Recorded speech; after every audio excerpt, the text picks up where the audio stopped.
But that still happens today too with most gospel musicians. You know, most gospel musicians are literally some of the greatest musicians you'll ever hear. Okay, they can play anything. When I say anything, and they can play anything, any way, at any time, in any way, whatever. Okay, but I'm going to say, and just from my experience, I'm going to say at least 90% of most gospel musicians cannot even read music. You know, can't even read it.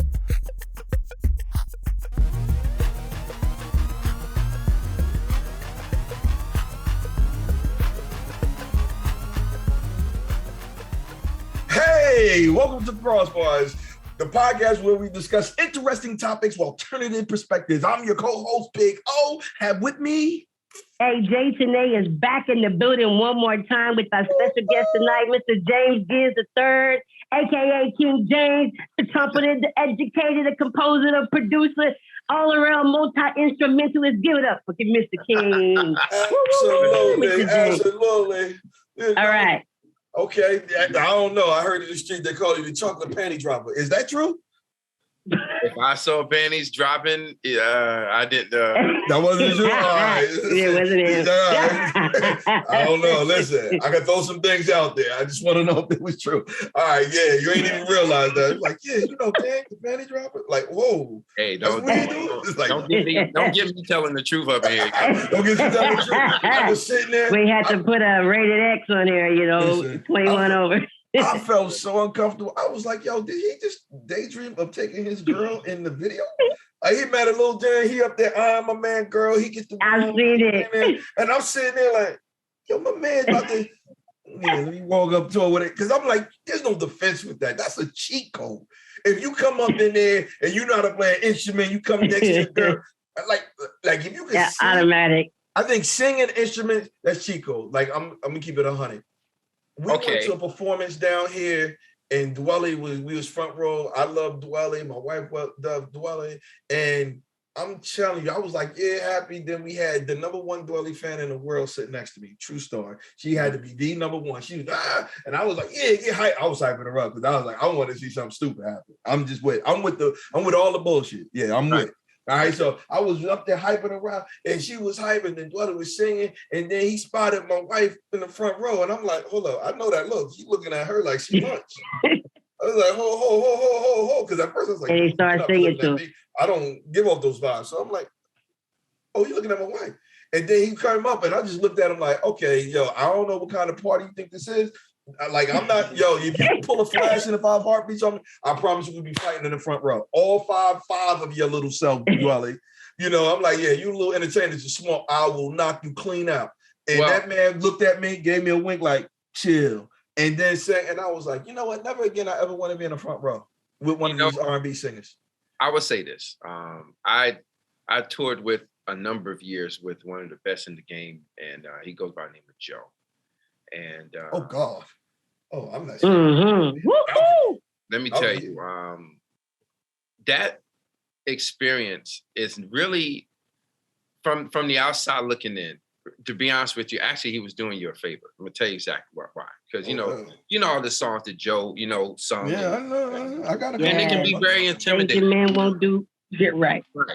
And it can be very intimidating. And I would say this, as a musician myself who takes his trumpet and sometimes play it at people, and I don't do it for what you may think that I'm doing it for. Actually, what happens is most cases when people do go to shows, they are going there coupled up anyway, and our job is to enhance the experience of you being there. Yeah.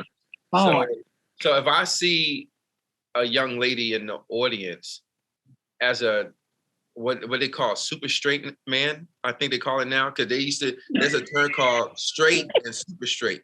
I just learned this. Wait. Yeah. It's so many titles and labels. Listen, gotcha. Go ahead. You gotta go slow with me because I'm of a certain age where it was like, to me, I'm just being real. It was a fence. You was either on this side of the fence or you was on this side of the fence.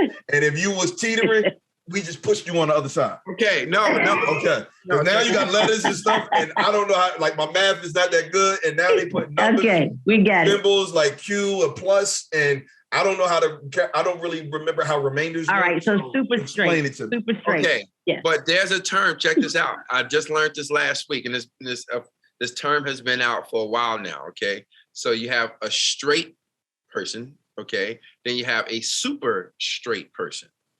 And because, yeah, exactly. So because of the transgender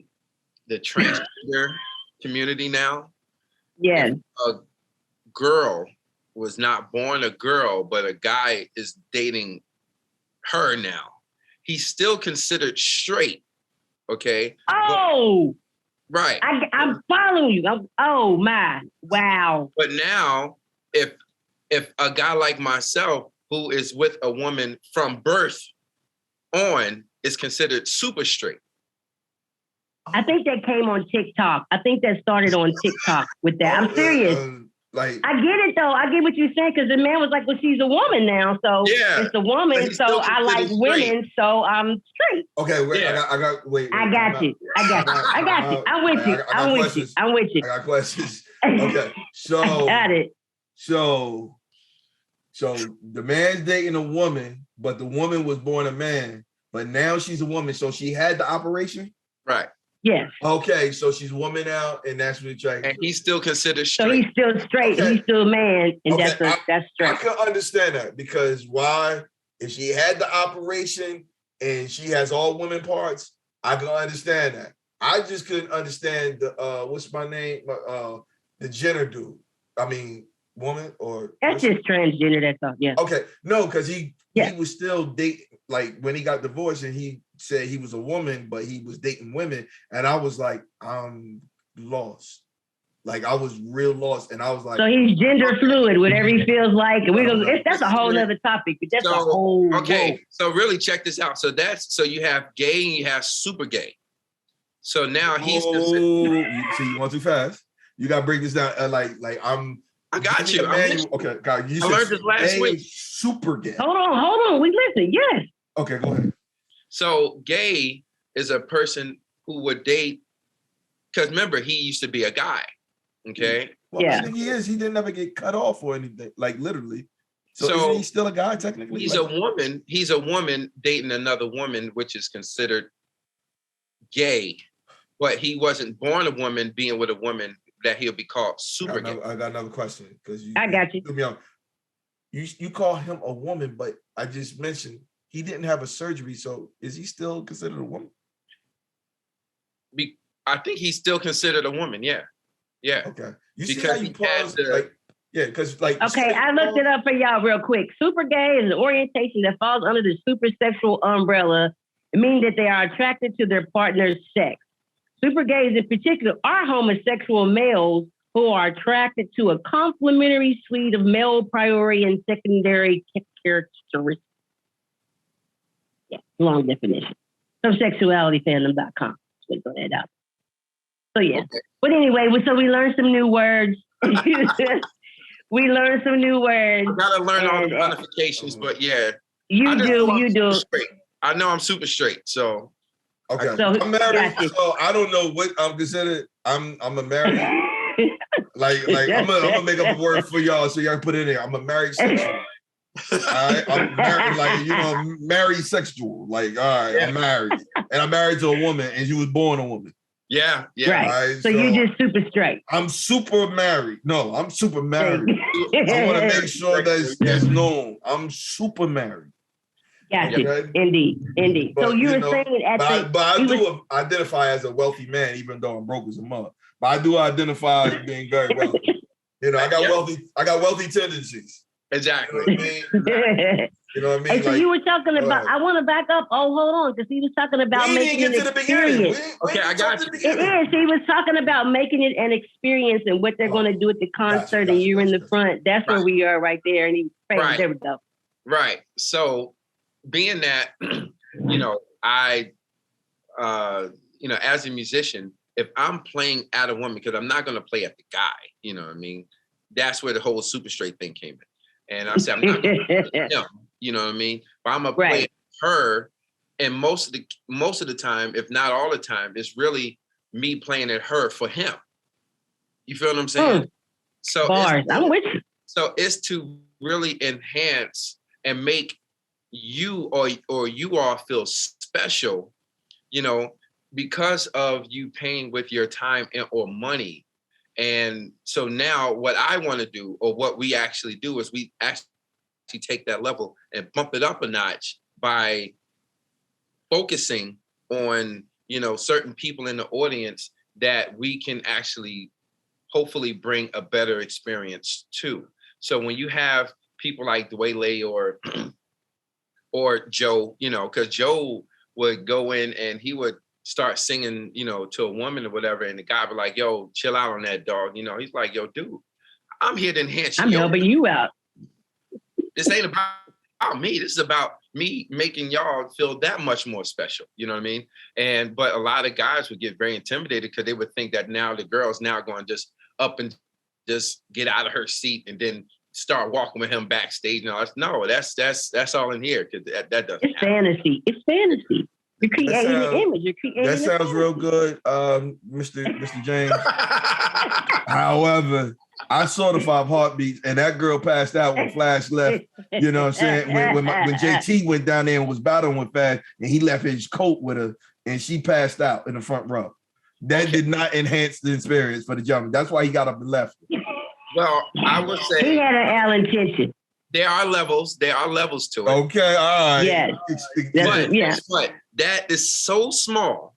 You know what I mean? And again, it's Hollywood again. You know what I mean? So they are going to overemphasize on something very small and make it like the majority, when it's really like less than 1% of something like that ever happen. And usually stuff like that would happen with like big mega stars. You know what I mean? So, you know, not necessarily. I mean, like Dwayne is a celebrity, but he's not a mainstream mega star. You know what I mean? So, you know, so the probability of him actually, or the possibility of him getting that, would be far less than it would be like, you know, like say, I don't know, maybe name a super Usher. Yeah, like maybe like a Usher or Justin Timberlake or somebody like that, you know. Got you. Okay, Yeah. I can see that. All right, so let's get in, because number one, we got to let people know first. James Gibbs III is a musician, a trumpeter / you know, international player. Literally, international player. Well, that's an instrument, that is. You know, I don't want to get no false advertisement, but you know, instrument. But let's first get in. Where are you from, sir? Born in Newark, raised in Irvington, Jersey.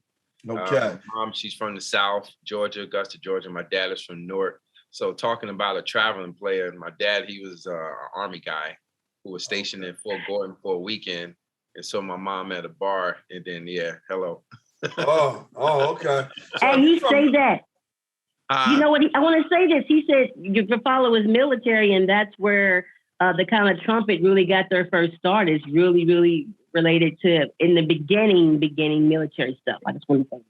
Okay. Yeah, I mean, you know, I think they, you know, the trumpet is always mentioned in the Bible. You know, you know, I think the trumpet. It was a call. Yeah, you know, the trumpet is one of those instruments, man, that has started wars, that has ended wars, that has brought peace, you know, and you know, the trumpet is a very, very strong instrument. And I didn't know this coming up, you know, I just know I love the attention that people were drawn to it as a little kid, watching other trumpeters doing their thing. And I was drawn to the attention that it commanded, you know.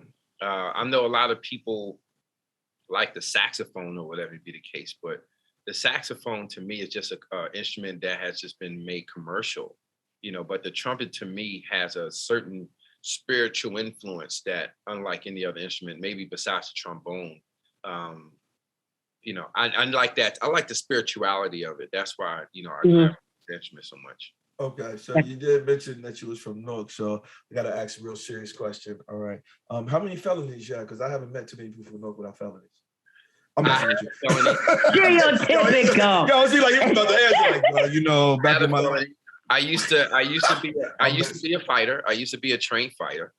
And good to know. That's a good idea. Boxing. That's Wait great. a minute. You was a trained fighter. Yeah. So you went to using your hands like trumpet. Okay. We got to talk about that transition. And somebody got hurt really, really, really, really, really bad. And I was defending myself. And I ended up catching the felony from me defending myself. And I mean, it's been, thrown away, but I was wearing that felony hat for a while. And, okay. That's what's up. And it was self-defense, like pure self-defense. All the defendants came out and say, yo, no, this dude was defending himself. Nope, you still won't get him. And that's what they did. Gotcha.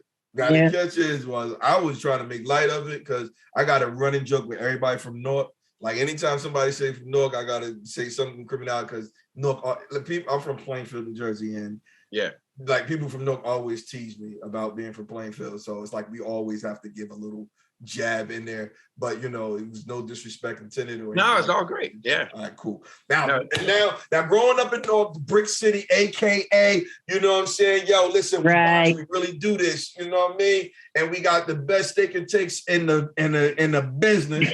So now tell me, all right, growing up, what high school did you go to? I went to Irvington High, graduated. Wait a minute. That's what we Did you go to Irvington High School? That's what they do.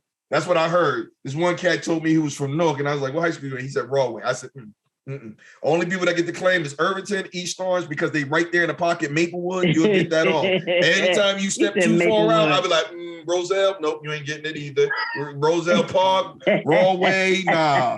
Nah, y'all not doing that. Even Lean with that Woodbridge. I was like, this lady hit me with I'm from Newark. I'm like, you from Woodbridge. You know what I'm saying? I grew up in Irvington. I'm from Newark. I lived my first few years in Newark, Bellsburg, Weekway. Oh, yeah. Bellsburg, the Knights. That's what Stuyvesant Ave. And I grew up, and then I grew up, well, let's see, around 6 or 7, that's when we moved to Irvington. And then that's what my parents. Oh, you from Irvington? Yeah, you shouldn't even claim Newark. You should be like, I'm straight from Irvington. Hey, you born there? You gotta claim if you're born there. Come on. Not really. I'm born in St. Peter's because they got a specialized hospital. Yeah, you are special. You are special. I'm special like that. I was hatched. What are you talking about? Yeah, well, the drop off happened in Newark. Okay. Yeah, then you went over to Irvington. It's like, yo, we need a better life in Irvington. Yeah. So. Okay. So now you this Irvington superstar, another alumnus from Irvington, Dana Owens, aka Queen Latifah. So now she graduated a few years ahead of you, correct? I graduated in 96. I think she left in like 86 or something like that. Yeah. So she got a few years ahead of you. So now you coming right behind that. But at the same time, what was your perspectives? Were you going to go to college to be a musician, or were you really into something else? I wanted to go to college as a musician, but I was having such a hard time at home.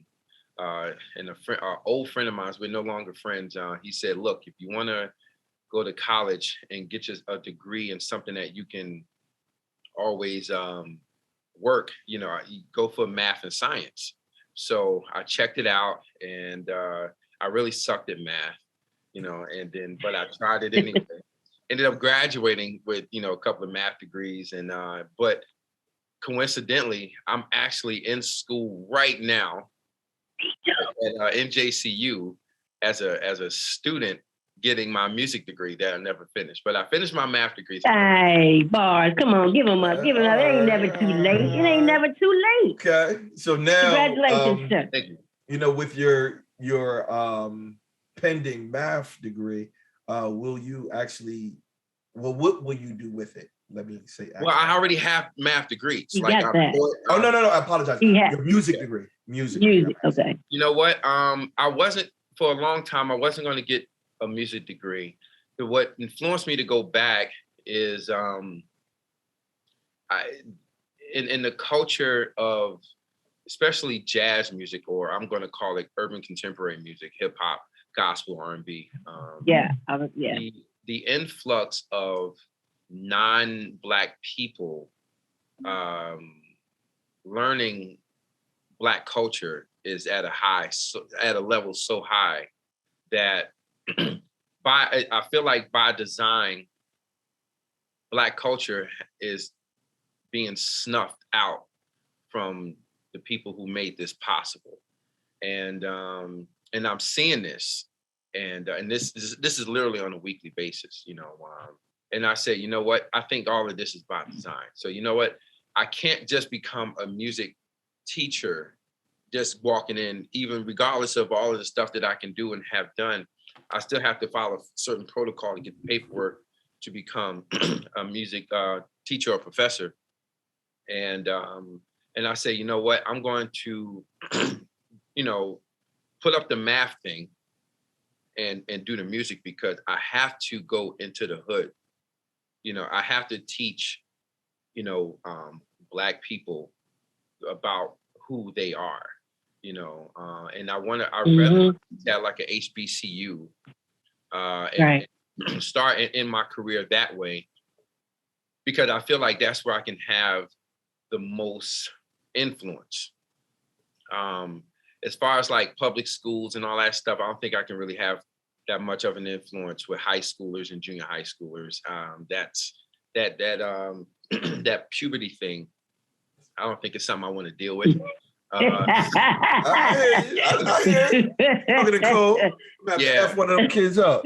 I don't got the patience. I might knock one of them little. But you know what? The crazy part is, ironically, I'm actually teaching at a junior high school, but I teach for a program called Jazz House Kids. So I'm teaching 12 to 14-year-olds.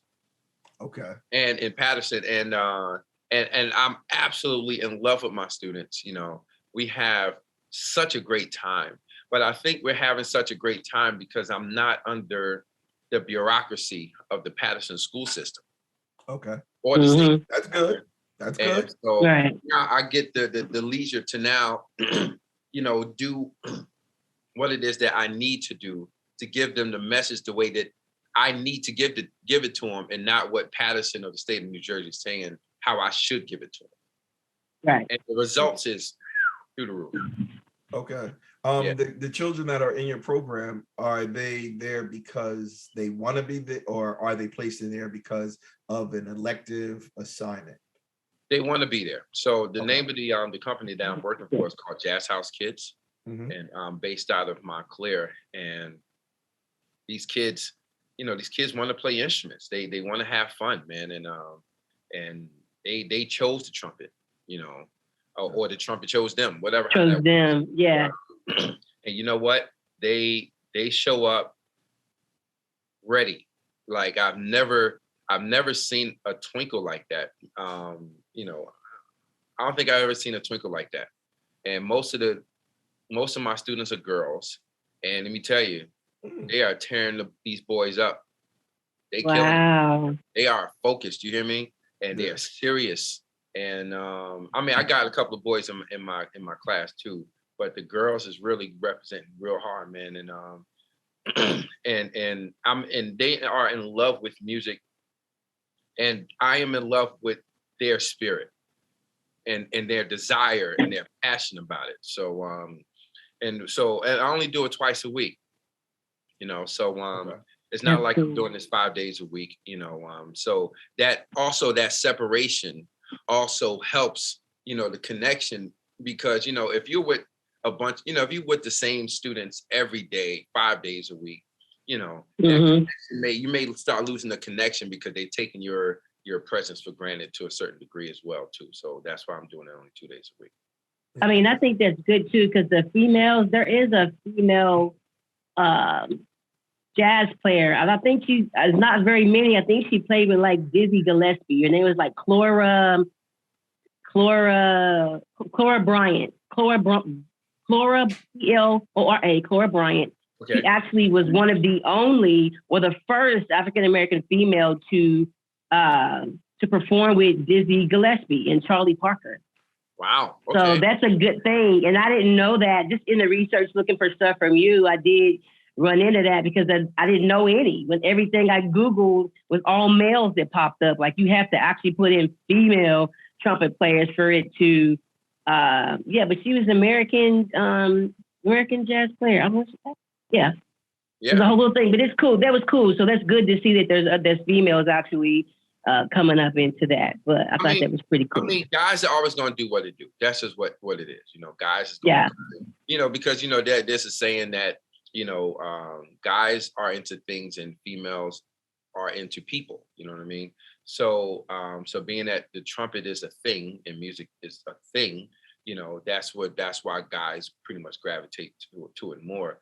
But when you have, you know, females coming out and saying, hey, I want to do this at a level and they're passionate and they desire to want to become really great so fast and so young, you know, it really holds a special place in my heart because, you know, they can do it something else, you know. And I didn't beg. They came to us and they say, please, you know, we want to have this program. So, you know, again, that's what I'm doing. And then, you know, when I finish this degree within the next year or so, you know, I want to take that degree. I'm going to go to HBCU and be of an influence. Yeah, I graduated from Delaware State University, and it's one of those things where go Hornets.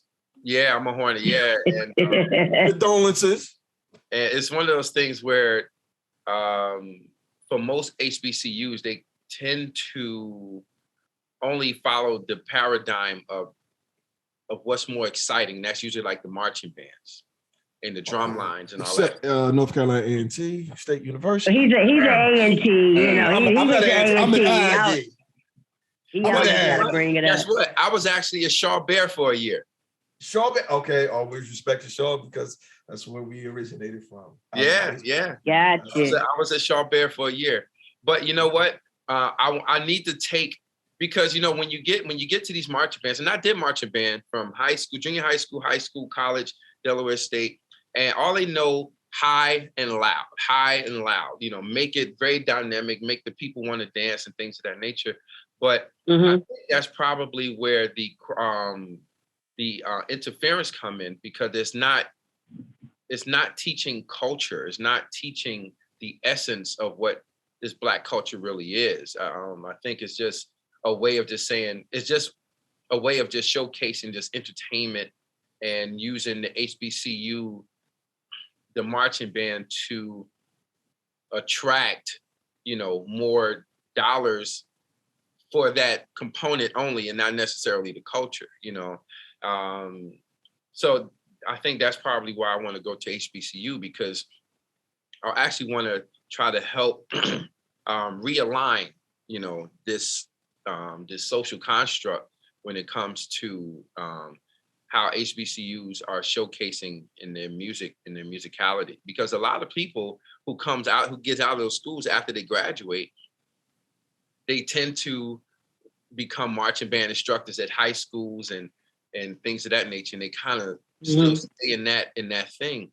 But the culture is kind of being ignored or kind of put on a, you know, on a post.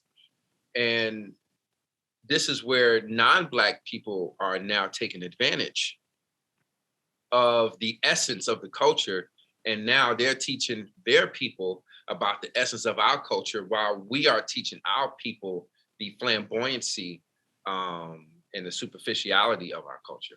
That's crazy you said that. I thought the same thing about hip hop when I look at it through the through the cultural lens of many Asian people, where they're taking the essence of it and taking the dance and the lyricism and they're celebrating the movement, all that. Yeah, and then it's like when you said that, I was like, I could see that. But at the same time, I think that for different HBCUs, I think you may have a different experience depending on which ones you go to.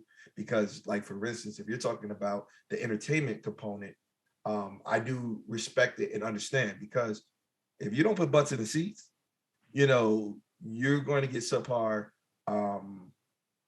funding.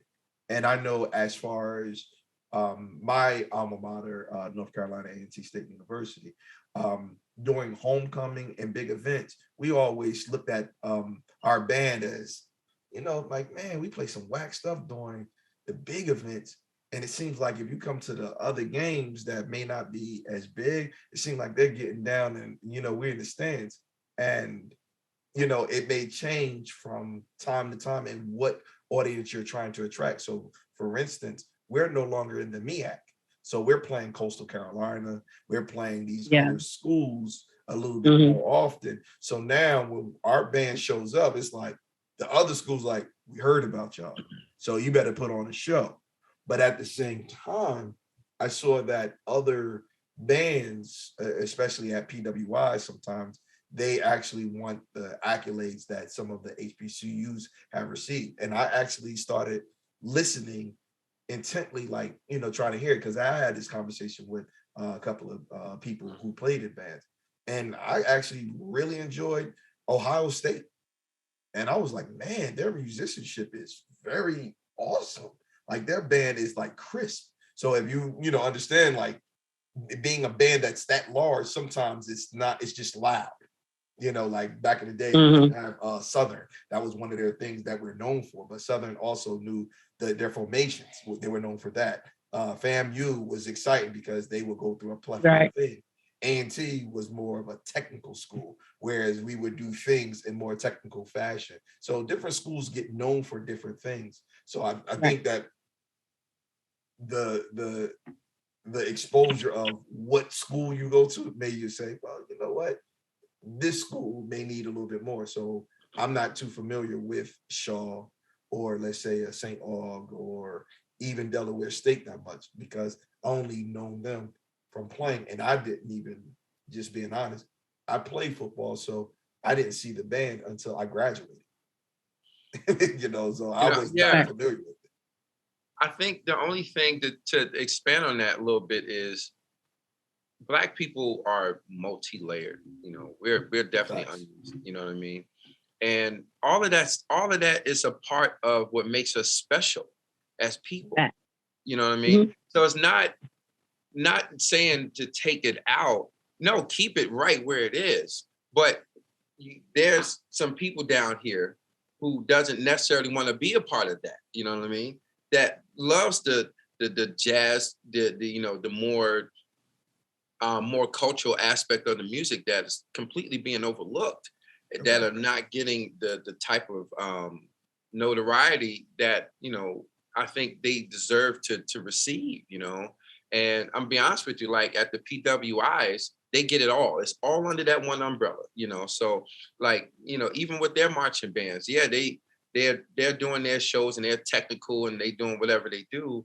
But their classical and chamber ensembles and their jazz department are also getting just as much burn and notoriety and opportunity as the it's just everything is just segmented the way it's supposed to be segmented. You know what I mean? Unfortunately, for most HBCUs, and I can be wrong, but I'm sure I'm not, and that is usually marching band and then everybody else. You know what I mean? And it should be marching band and everybody else, because the talent is just as it's just as not, I ain't gonna say important, but just as what's the word I'm looking for? Oh my God, I hate when I don't get my words together. It's just as important, you know, and that's not the word I'm looking for, to the quality recognize, you know, in those other spectrums as well. And again, a lot of PWIs get it, you know, and most HBCUs don't, you know. And I understand it can be a scarcity mindset, you know, it can be a fear mindset. What is it? So for some people, what is a PWI, in case some people don't understand what a PWI is? It's a predominantly white institution. There you go. So, you know, so that's why, you know, like the Harvards and the Yales and, you know, just non-HBCUs are considered PWIs, you know. Okay. And I went to, you know, PWI as well, and I'm at a PWI now. So it's one of those things where it's still that thing, you know. And again, they understand that everything has a place. So you got, you know, the football games, you got the basketball games with the pepper, with the band for that, and then you got the luncheons and the you know, the outside war ceremonies and all that stuff where they showcase, you know, the other departments as well at that same level in concert halls and things of that nature, which is just as important as being on the football field of some sort, you know, or a parade, you know. So so that's one of the reasons why I want to, you know, take my talents and go to HBCU, because all of that stuff is very important. And plus, when I'm playing my music and I'm doing my shows or whatever, I'm playing that stuff, you know, that they will play at for a marching band with a 4 or 5 piece band, and rocking completely out and watching people, you know, God, you know, doing their old fraternity stomps and, you know, and we have a blast. Trust me when I tell you. But trust me, when I start getting to the improv and we start swinging and we doing what we do, trust me, it's about to get serious for a minute. Because again, we're so multi-layered that you just can't put us in one particular box. Our box is so huge that you just can't contain us. That's just what it is. Okay. So tell me about your experience, Jason. Now you have to hit the mute. You mute yourself. Hold on, say it again. Told her she got to mute herself. But the other part is, tell me about your experience at Delaware State, and also the year at Shaw. Like, what happened for you to go from Shaw in Raleigh, North Carolina, to Delaware State in Dover, Delaware? Okay. I was being an idiot. I ain't gonna lie. Gotcha.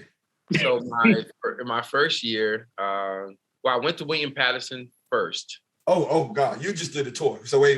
Got you. Got it. Keep it going. William Patterson. You went to Willie P first, right? Okay, cool. And then that was so rigid. I wasn't ready for that level. I just wasn't. So I left there. What do you mean rigid? Like, because William Patterson has some very, very, very serious players, and I've never been trained in music. I just had a gift. And I had a raw gift, raw talent. You know, by ear, right? Were you able to read music? I can read music because of like Irvington High and just being in concert bands and read music or whatever.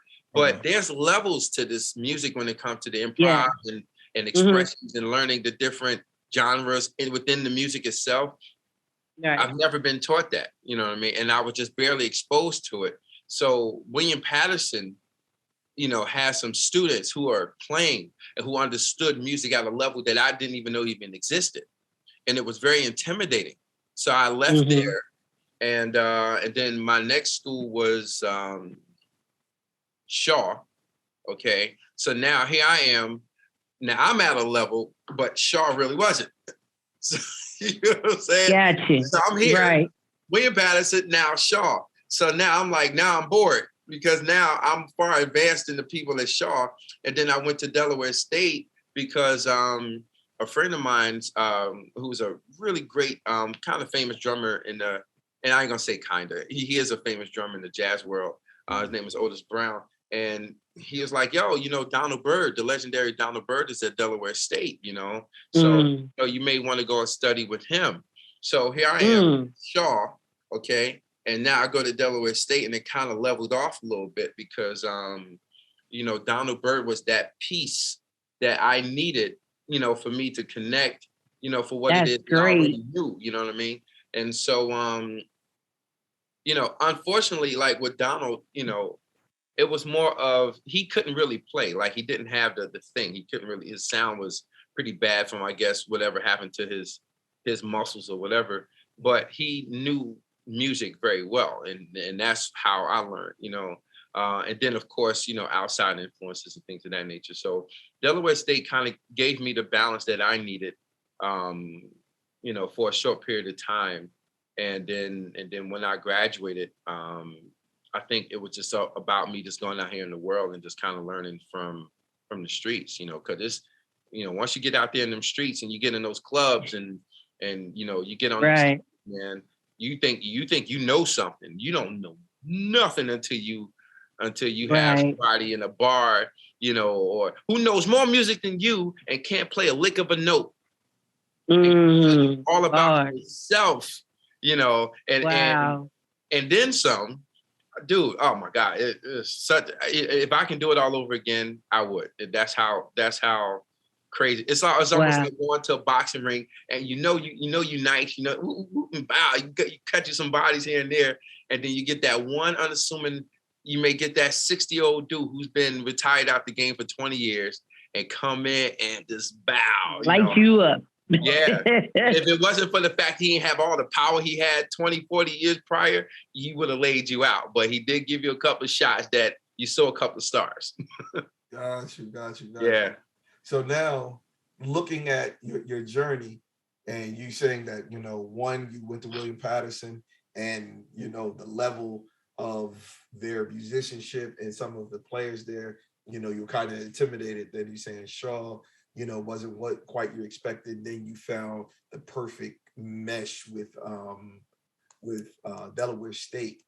Outside of music, was there any cultural differences where you look at and say, you know what, I gravitated towards it? Because coming out of high school, you went to William Patterson, you didn't gravitate towards HBCUs. So now that's really the caveat of the question, whereas why are you gravitating towards the HBCUs versus the PWI where you first went? Again, they're by design are taking our culture from us, man. I mean, okay, I'm not trying to, get too, I ain't trying to make this too dark, but I want to make this a reality. And that is, if you go to a jazz session or show now, predominantly the players or the jazz clubs, predominantly the players are white. Predominantly the audience are white. If you even at jam sessions, and unfortunately, although the Black church, is heavily influenced in the jazz, they pretty much they kind of neglect the jazz thing because it's not as exciting as the shout or things of that nature. You know what I mean? So there's also a superficialness component that makes a lot of Black people kind of detach themselves from their own culture, because jazz is not exciting, it's not sexual. But guess what? It really is. It is. I think it is. No. You make it is to me. But there is a huge sexual component within the music, if that's what your mindset is. I don't get into it because of the sexuality of it, but there is a spiritualness about the music that you got to really dig deep for. And we are very conscious people. We didn't come from what we've come from not being who we are. You feel what I'm saying? And it's one of those things where they're taking the consciousness away from us because they know how conscious we are, and they want to give us the flamboyancy and the superficiality of, I should say the how gospel is in the churches with the shouts and all that stuff, and the marching band stuff with the HBCUs and all the stuff that makes it exciting. The hip hop thing and seeing nothing but big booty girls and videos and fast money and fast cars and fast life and all that stuff, and they present that fastness, and it is very intriguing, you know what I mean? But at the same time, for the long haul or for the more spirituality of it, they're, the way it's all set up right now is literally to extract the consciousness that we have been blessed with, since the beginning of time. They want to extract that and divert us to the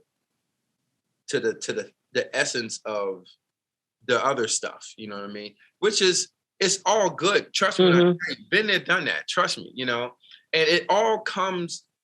It all has a place, you know what I mean? But it's like a switch, you can turn it up, turn it down, dim it down a little bit. And there's many switches to us, you know what I mean? But they're trying to make one general switch for us to only control, and that's it. And not the other, you know how it is when you have an EQ, right? You got your 500 Ks to your 101 Ks, you know what I mean? And there's so many levels and things, to balance the sound or to balance the thing. And no, they just want one big switch. So that's why I want to do the HBCU thing, because the more time we are now in this day and age, they are taking more and more and more and faster from us too. If you look at all the biggest stars in our cultural music, they're non-Black. No, but guess what? Check this out. They all love all the Black people that came into the game from the 40s, 50s, and 60s. You know, so you may have, you're gonna have white guy A who plays guitar, right? Okay. So white guy A wants to play jazz, but how can he become an authentic jazz artist without listening to, say, George Benson or Wes Montgomery or somebody of that nature? You can't be.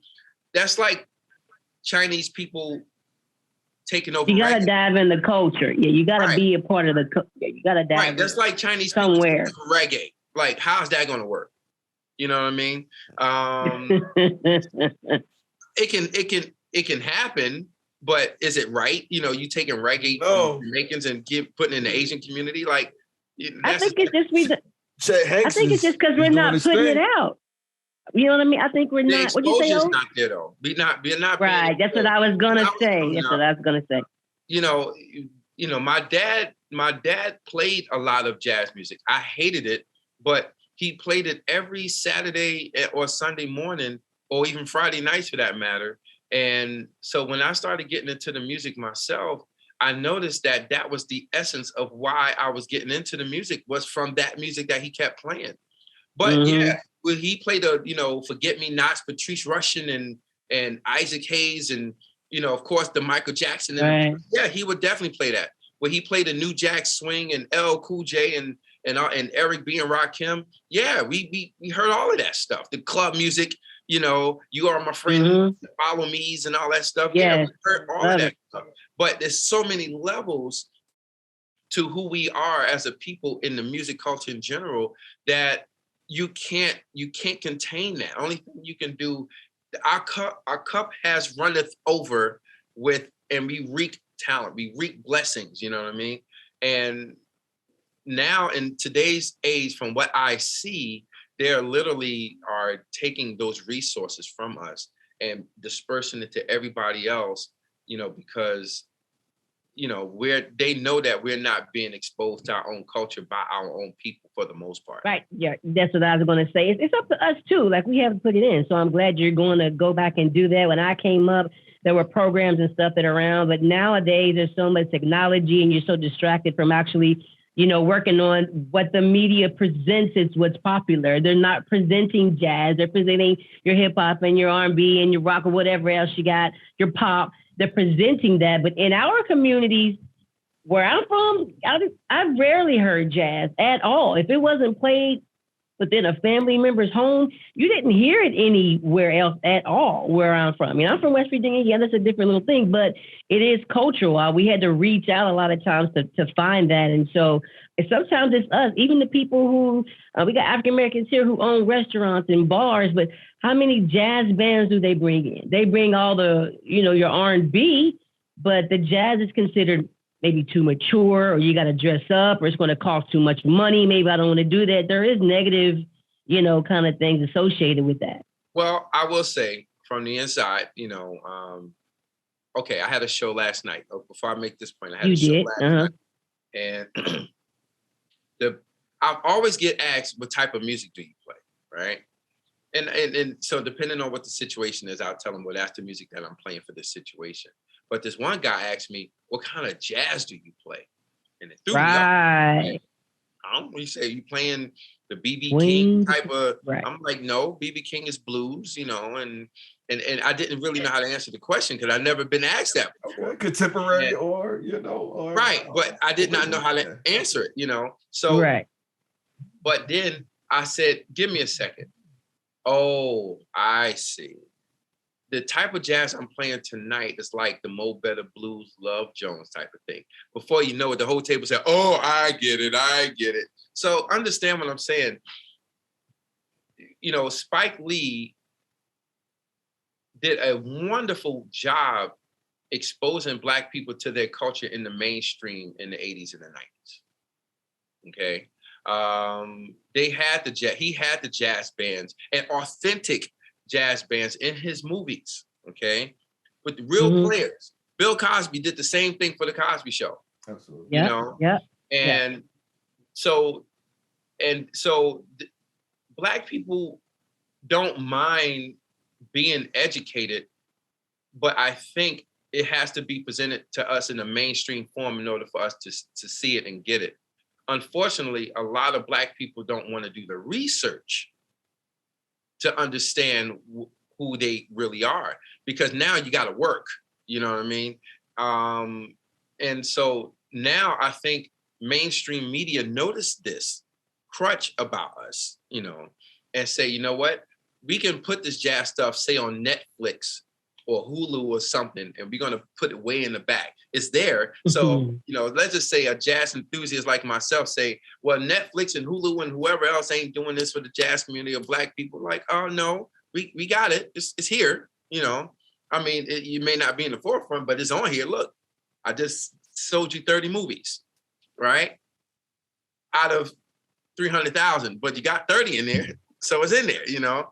You know, but it's one of those things where Spike Lee and Bill Cosby said, no, we're going to put the jazz thing mainstream at that time. So this is why so many 40 and 50-year-olds, we understand we have a thing. It's, you know, in our brain, in our spirit. And when these people who was listening to me last night, you saw this daze in their eyes, you know. And we playing some hardcore stuff too. I ain't watering nothing, okay? I'm giving them hardcore, bebop, whatever.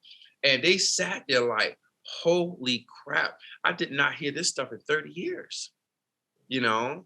And they stayed in them seats. They were done, you know? And they stayed for my whole set, and they thoroughly enjoyed themselves. And they said, we'll see you again next month, you know? Because I needed that for something, you know? And so what was my other point? Well, I'm just gonna stay on that point. I think it's just the exposure. We're not exposing, right. Like I'm downtown North right now, right? And I'm on the corner of Broad and Edison, and every day I come here, all I hear blasted on this store across the street is nothing but club, trap, rap, whatever. But it's not Black conscious like or thought-provoking music that actually makes who we are, the essence of us. They're not showcasing our essence. They're just showcasing our flamboyancy, which is not always a good thing. Okay. Yeah. Hopefully that makes sense. It makes sense. I'm just all over the place, you know. No. I got it. Hey, I got a different little approach, but are you going? Go ahead. No, go ahead. This is a little different. It's just I got some quotes, and they're about, you know, jazz or about jazz players. And I just want to kind of get your first thought on, you know what you think about the quote and what it means to you. First, a quote, it says, "Blues is to jazz what yeast is to bread. Without it, it's flat." And that's by Carmen McRae. Blues is to jazz what yeast is to bread, and without it, it's flat. That's perfect.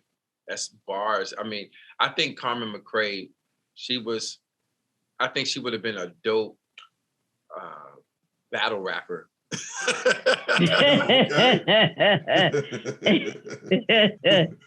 So conscious, man. You know, I mean, Carmen McRae. Yeah. Well, Carmen McRae, you know, was one of the people who spoke out against the white media for the Beatles invasion.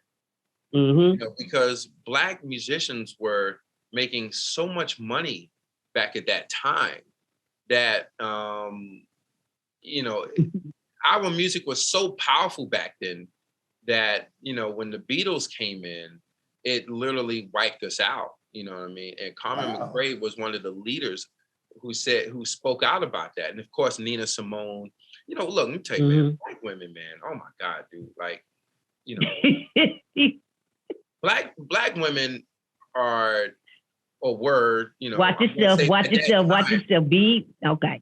I'm gonna say were, because I'm not talking about now, but at that time, Black women were 10 feet tall, man. You know, they still allowed the man to be the head of the house, but Black women were 9 feet tall. When Black women spoke, they spoke in a way where it made you think. It was eloquent. It was right on, you know what I mean? And that quote right there, man, she put it in all net. It didn't even touch the rim. Slick, and won the game. You feel what I'm saying? And like Betty Carter, the person who, if you don't know who Betty Carter is, her mainstream success was she sung with Ray Charles that song "Baby It's Cold Outside." Baby, don't go nowhere. It's killing you want me to stay and want me to go, whatever. Look at the song up. And so she got her mainstream success from Ray Charles, but she also sung in Lionel Hampton's band, who was a mainstream jazz band back in the 50s or whatever. And she was another woman who was a trailblazer, like Carmen McRae. And these and Betty, I'm 5'7", so I'm short for a guy.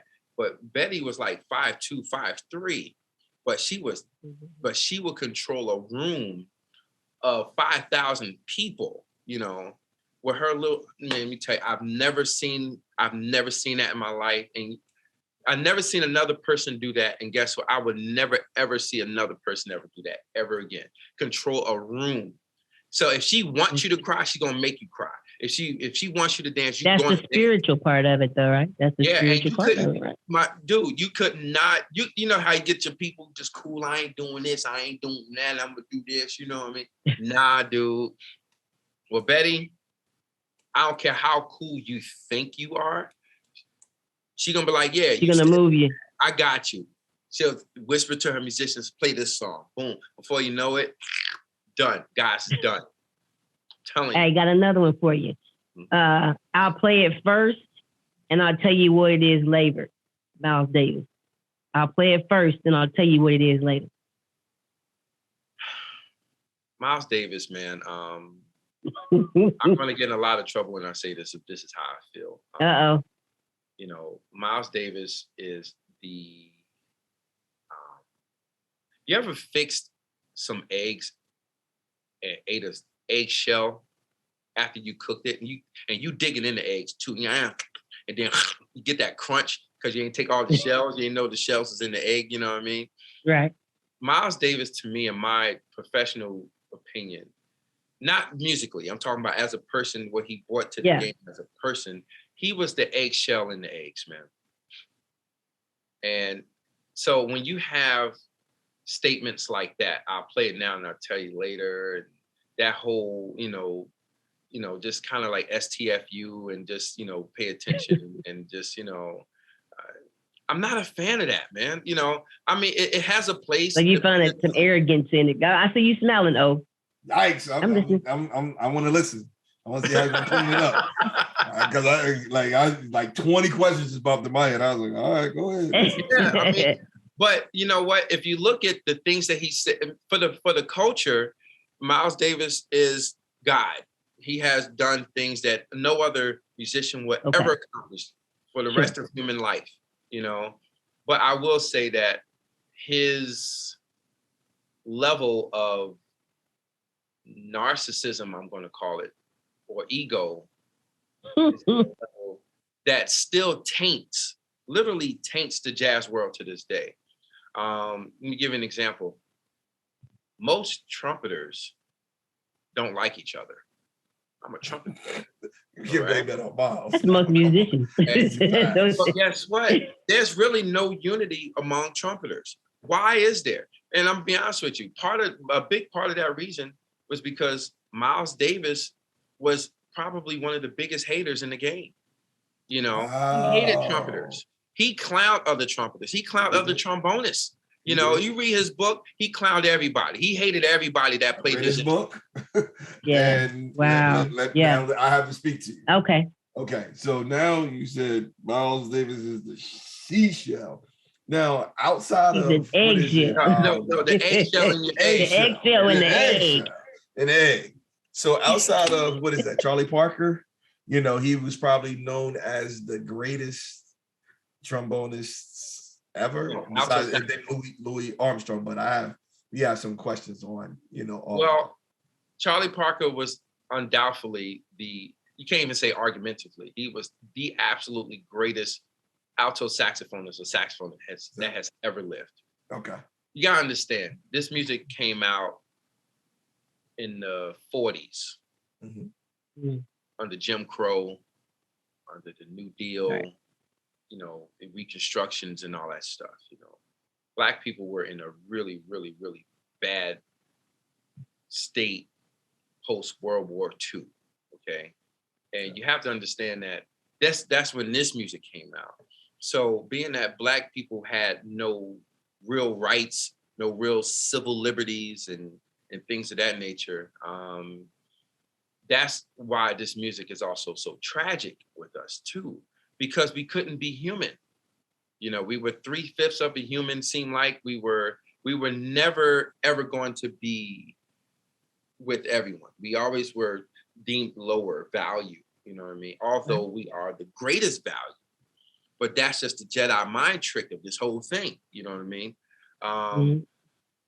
And so that's why Charlie Parker's thing is so tragic, because the Jedi mind trick got into his soul and he died in his 30s. And he was literally the greatest, you know what I mean? And I think that's probably one of the reasons why Miles Davis became the type of person he became, because he had to battle through all of that. But at the same time, Miles Davis also grew up in a very privileged position. You know what I mean? So, what do you mean privilege? What do you mean by that?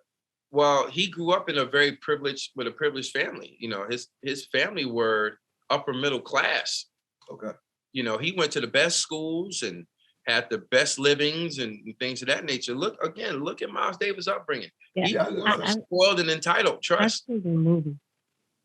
A documentary. I seen a documentary and he was touching on some of those things there. That movie is not. No, it's not. Don't do that. Don't do that. I mean, look. I didn't read the book. I got the Cliff Note version. But all right. You can't take that Miles Davis movie and give that. You cannot give a person who is that great, who has contributed that much in 2 hours. It just, I got you. When they was highlighting some of the things, and I was like, that's not good, because his upbringing in St. Louis, for a time, and then he's correct. He was taking classical music, but he felt that he couldn't learn from some of the people that he was learning from. But the technical part, he always relished that, and he had that side too. So that's why when you were saying that you went to William Patterson and they were technically sound, that's what I resonate with. It was like, oh, Miles Davis, yeah. Back in the day, he had to learn the technical, and then when he got on the road, he saw that so many musicians were improvisationists and they didn't have the technical aspect. They couldn't read music, they couldn't write music. And when he had that and he was showing them, he saw that, oh, wait a minute, you got to get the technical aspect. They didn't know the history of this. So that's why it resonated what you were saying with the schools. And I was like, okay, I'm going to ask that later, let you go through. But that still happens today too with most gospel musicians. Most gospel musicians are literally some of the greatest musicians you'll ever hear. Okay. They can play anything. When I say anything, and they can play anything, any way, at any time, in any way, whatever. Okay. But I'm going to say, and just from my experience, I'm going to say at least 90% of most gospel musicians cannot even read music. Can't even read it. Hey, I have a cousin. I think he can read, but he played all the things everything. That they did. They were like, "What is that?" Like, well, that's what you played. Oh, okay. What is that? Yeah. They can understand harmonic concepts if you tell them what it is, and they understand the keys and stuff, but they don't understand the theory in which they and that's a gift. Like, dude, that's the multi-layer of what you were talking about. Yeah. That's a gift so high that most people on the planet will never even, come on, man. Like, and this is probably why I want to go to an HBCU, because we have so much of that thing, you know what I mean, that we're not being introduced to. So it's like this, you can work out and be, muscular and things of that nature, and you walking around, but you take your shirt off and there's this little layer of fat at the bottom of your stomach. But if the wind blows the right way, you can get that, you'll see that strong 4-pack will make the person think you got a 6, you know what I mean? Until you take your shirt off and all of a sudden you didn't see that little roll right there. And what I'm saying is that it's that last maybe 90, you got 90% down. You did the whole body, your legs is with proportion with your arms and blah, blah, blah. The aesthetics is there, but it's that last 10% that you did not get rid of to perfectly showcase your symmetrics, you know. And that's what reading music and learning and understanding the theory of music is. It's that last 10%, you know, from everything else that you know that is crucial to your ultimate success as being for being a musician, in my professional opinion. Okay. So now, what do you feel about musicians, because made famous by Miles Davis, trumpeters turning their backs on the crowd? Because that was one of the big things about Miles Davis and his performances, that he turned his back to the audience. Well, look at the wealth gap. Okay, the wealth gap pretty much showcased that we're not going to have too many Black people enjoying the essence of life, you know what I mean? And so when these people were going to these concerts to see Miles Davis, you know, it was maybe 90+% non-Black people in those audiences, you know what I mean? And Miles Davis saw this. And he's like, yo, I can't continue to keep looking out there and not seeing my people in the audience. This is our culture, but y'all the ones getting all the benefit. I'm turning my back. But he did it in a way, where it was musical though. Because, you know, non-Black people, they ain't, you know, they looking at it as, damn, he's just so deep and just so conscious. You know, he loved the music so much that he can't even look at us, because he needs to be with his band. He needs to dig into the spirituality and the togetherness of his band. So they thought it was actually really a gimmick. That was, you know, but no, he was just saying, no, you know, F y'all, you know, I can't stand to look at you, you know what I mean? And because y'all are, this is the okie doke right here. You know, I'm just going to do it. I still got to go in the back. I still got to eat over here. Make a living. Yes. You know, and that's what he did. He still made a living. So that's why he turned his back to the people. It wasn't because. Well, you know, this boogie said that, you know, it was because he can hear the music better. And being out front, he's able to hear, but people was like, they took it in. He said, I don't care what they think. You know, you coming to see me because I'm the greatest. And I was like, man. No. And you know, I didn't like his beef with Wynton Marsalis. I didn't like it. You know, I didn't like it because it was like, it just looked like the old versus new, like old guy can't pass the guard, you know, we still deal with it. You know, young school rappers versus old school rappers, Jordan versus LeBron bait, like some people can't let things go. Well, you know, the thing about Wynton Marsalis is, Wynton Marsalis. Have you played with him? Have you played with him or? Yeah. Same stage as that? Okay. Oh, yeah. And I will say that I opened for him and everything. Yeah, Wynton Marsalis is a really nice guy, man. I will say that I'm trying to find not the right thing, but just the most important thing. Wynton came in as the poster child, the new poster child of this music. You know, he came in, he's a cute kid. A cute kid from New Orleans. I mean, of course he's not a kid, but he's a cute kid from New Orleans who has all his classical chops, you know, and he's fair skinned. So, you know, of course, in most cases, colorism plays a part in this as well, too, you know. So he's fair skinned or light skinned or Creole, whatever, how you want to look at it. And then he's playing the music of what you call the white man, I guess, you know, and then his dad, you know, was also heavily influenced in the jazz world himself, you know, but not as famous, but he had his brother. He, you know, he knew what Wynton and Branford and all his other boys needed, you know, to succeed within the music, you know what I mean? So he was like Serena and Venus Williams' dad before Serena and Venus Williams. Absolutely. Okay, have you ever seen that movie, Richard? So of course he made his boys do the work.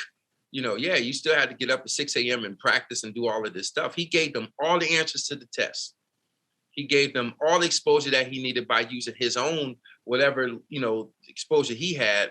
And he, you know, magnified it to, you know, to expose his kids, you know.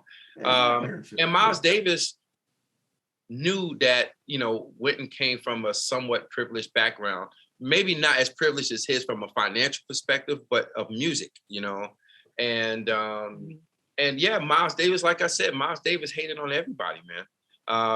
You know, Wynton doesn't, you know, he doesn't swing hard enough. He doesn't have the essence of the spirit of the music in his playing and all that stuff. And, you know, again, you know, this music is very subjective, you know. I personally love everything Wynton does, you know. I mean, and there's times I don't love what he does, you know, but there's times that I don't love what everybody does. You know what I mean? Right. It's just everybody just have an off day, you know what I mean?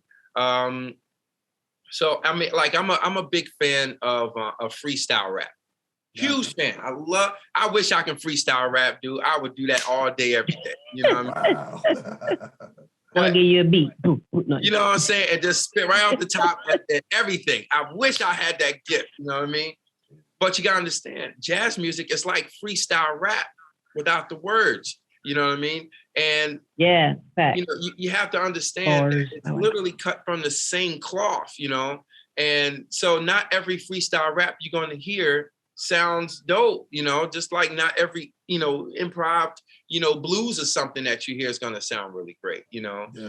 And even with the big celebrities on this planet. So Wynton Marsalis, man, he came in at the right time, but also at the wrong time at the same time, you know, because he had the vultures like Miles Davis and others. Donald Byrd also hated Wynton Marsalis. Oh my God. Donald Byrd, yeah, every time I was around him, we would talk about Wynton, you know, it was just this. And I'm like, well, what did Wynton do to y'all? You know, what did he do? That's my question. What did he do? I believe that he got the stardom that they didn't get because of the notoriety and how and television, internet. Yes. So just imagine, he blew up. Yeah, you know, blew up to a level where they didn't get that type of exposure. Yeah, right. And that's not his fault that he was born in the period he was born in. Right. So I think their beef was he didn't pay his dues. Yeah, and what's paying dues? He's always giving homage. That's always, yeah, that's what I'm saying. Like, you know, he you know, like he blew up like how Jill Scott blew up. You know, Jill Scott came in one day, she was sitting at a studio, and then the next day she was singing in front of 10,000 people. She didn't go through all the clubs and paying the dues and getting gypped out of your money and having musicians not showing up and not doing. No, she ain't had that. She had, I'm Jill, I'm in the studio with these people, and this next show, or the first show I'm going to do is going to be at this 5,000 seater, and she came right in, boom, right to the top. You know what I mean? And I witnessed that, you know, personally, you know. Okay. So watch this. So that's what people in contestants with American Idol does on a consistent basis as well. Well, but there is a pay your dues like process because you're getting judged in different categories to get to that TV experience. So there is a pay your dues route that, you know, American Idol actually does present. You know what I mean? I will say that I'll tell you this. Can nobody say that James Gibbs III didn't pay his dues? I can tell you that right now. That's my word. All right. Well, listen. We gotta start tuning up. But we have this section where, you know, you can say, we say yay or nay, or you can say both. All right. Say yay and nay, what? You say, you know, you pick one or the other. I'm gonna say one name, and I'm gonna say two names. And you can say this person. So I'm gonna give you an example. All right, but one that I don't have. If I say LeBron James or Michael Jordan, you get to say LeBron James or Michael Jordan, or you can say neither or both. Okay. Okay. Okay. All right. So that's how we do it. All right. So rapid fire. Louis Armstrong or Miles Davis? Miles Davis. Okay. Okay. A steak and take or a fish sandwich? A whiting fish sandwich, that is. Whiting fish sandwich. Okay. Ooh, yo, you don't have to look at you now. All right. New Jersey Turnpike or Garden State Park? Say it again. I said, I like my prostate. Hell with the state. New Jersey Turnpike or Garden State Parkway? Garden State Parkway. All right. Look, Billie Holiday or Ella Fitzgerald? Ella Fitzgerald. Hoagies or subs? Hoagies. Oh, that's that Del State. All right. William Patterson or Del State? William Patterson. Okay. Charlie Parker or Stevie Wonder? Oh my God. That's two totally different categories. So very true. Very true. You say what? I got to go with Stevie on that. Yeah. Oh, okay. Just checking. All right. Follow Me or The Percolator? What was the first one? Follow Me. I like to dance, so The Percolator. Okay. Follow Me. Yeah. All right. Okay. Randy Foy. They made me think hold on. Randy Foy or Kyrie Irving? I don't know who the first person is. What? Eastside High School representing Newark, New Jersey. Really? Randy Foy, Villanova University. The Golden State Nuggets, 12-year veteran in the NBA. Randy Foy? I don't know. I got to get my act together. I'm sorry. I would say Kyrie. I would say Kyrie because he's he's short for basketball, and he can make even the tallest and the biggest. Yeah, sure. He's down for the short. Yeah, 6'2" short, huh? Yeah. That's what I said. It's short for the NBA. Yeah. Okay. All right. The Providence, Rhode Island Jazz Festival or the New Orleans Jazz Festival? Oh, that's the Newport Jazz Fest. Newport. Excuse me. Definitely New Orleans. Yeah. Definitely. Okay. Yeah. Right. Because the Newport Jazz Fest is a really it's a corporate funded festival that's done at a bunch of mansions in Providence, man. Like, you ever been down that Mansions Road? Absolutely, I've been there several times. I just went last summer. Absolutely. Yeah, I know what I aspire to. I haven't. I have to go there. She's not cultured. She's not cultured. Yeah, it's crazy. It's crazy. Like you on this one long block of like 30 mansions. On ocean in the backyard. And an ocean in the backyard. Yeah, it's crazy, man. Like, I can dig it. I see pictures. Yeah, it's beautiful. All right, you survived. It's all good, and it was a great. And as you can see, we could do this for like a whole never. You didn't realize that basically we've been on this thing for an hour and a half. Hey, that's all right. It ain't even feel like we've been on here long. Yeah, you know that's what? All right. This is why I love life so much. You know what I mean? Because there's so many different aspects to, what we do as personalities in this music game in our own way, from your standpoint and definitely from my, my position.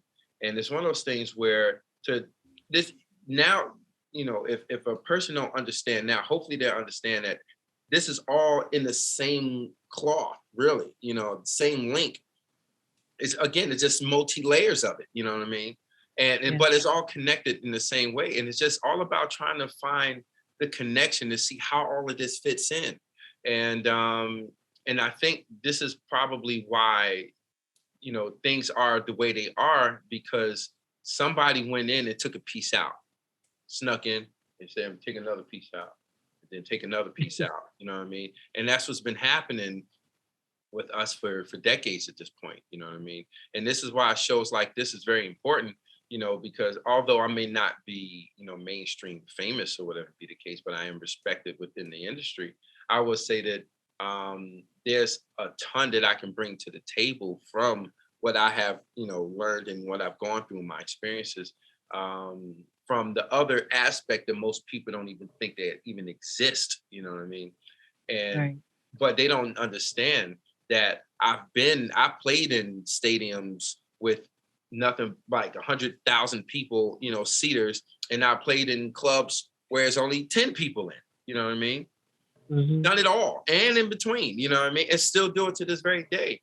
And all of those experience, it's all within my soul right now. And this is why,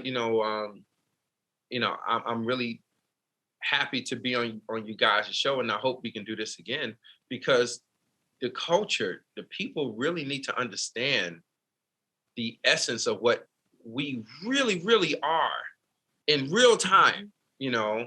Right. And this is important. This is more educational than you think. You know what I mean? I mean, of course, we're coming from an entertainment component, but you gotta educate the people as well, you know. And yeah, I don't mind, you know, sharing my stories and things of that nature. But I just want to say, you know, I really appreciate you guys for having a type of platform like this to allow a person like myself and others who can come and continue to keep putting these pieces that has been taken away, you know, together in its own way. Awesome. I appreciate and we're glad to have fun. you. But we have to say one thing. Where are some of your next performances? Are you on the road? Instagram, Facebook, Twitter, all different TikTok and all these Mimi accounts? Well, you know what? I don't really do too many clubs and stuff no more by choice. Wow. Hold on. Whoa. I saw the video, fam. You was in there and it looked like you know, clubs is good for you. Yeah, you know what? But you know what? It's one of those things where I still do the clubs. Like when I hang out with y'all, I'm going straight to Jersey City to another club, you know? Mm-hmm. And I'm not going to catch it in time because their show is done at 9, but I'm still going to go anyway. I still do the clubs. It's like me being a comedian. It's like me being Kevin Hart. Gotcha. Kevin Hart sell out stadiums all over the world, but he would still go to a neighborhood bar and work out some material. Right, you know what I mean? So where am I performing at? I mean, I do this this once a month jazz jam in Jersey City at this place called the Bright Side Tavern.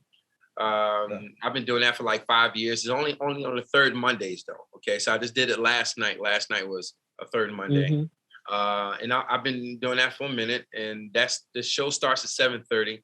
And I always say come early because it gets packed like crazy by 8 o'clock. It's just crazy. What else am I playing? And then I also play at a Black owned restaurant in Warren, New Jersey called Four Brothers Breakfast.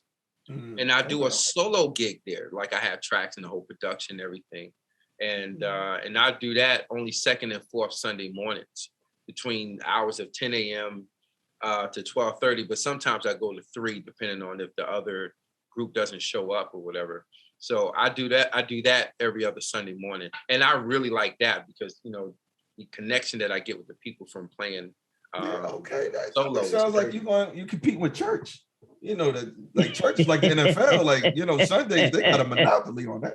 I think I'm giving them more church. You know why? Okay, gotcha. Because you're eating soul food and then you're getting music from the soul. You get bars. I like that. I love that. That's bars. That's bars.